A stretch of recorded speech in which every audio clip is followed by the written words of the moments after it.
Hi friends, நான் உங்கள் பிரியா. இப்போ மீன் குழம்பு எப்படி வைக்கிறதுன்னு பார்க்கலாம். எண்ணெய் ஊற்றிட்டு வெந்தயம் போட்டுட்டு வடகம் போட்டுக்கோங்க.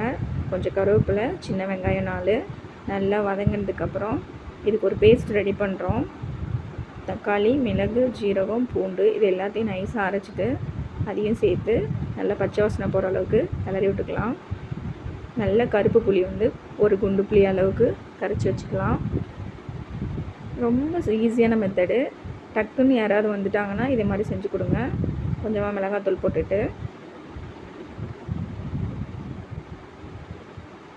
புளி கரைசலையும் ஊற்றிக்கோங்க.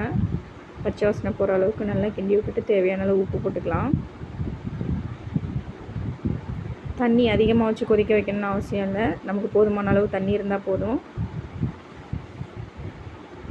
உப்பு நல்லா சேர்த்துட்டு கொதி வந்ததுக்கப்புறம் மீனை சின்ன சின்னதாக கட் பண்ணிவிட்டு ஏற்கனவே மிளகாத்தூள் போட்டு ஊற வச்சு வச்சுருக்கோம். மீனையும் கொஞ்சமாக கட் பண்ணி வச்சுட்டு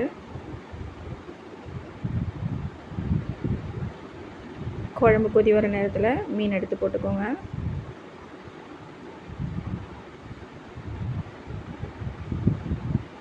மீனை ஊற வச்சு போடும்போது குழம்பு நல்லா டேஸ்ட்டாக இருக்கும். மீதி உள்ள மீனை வறுக்க வச்சுக்கலாம்.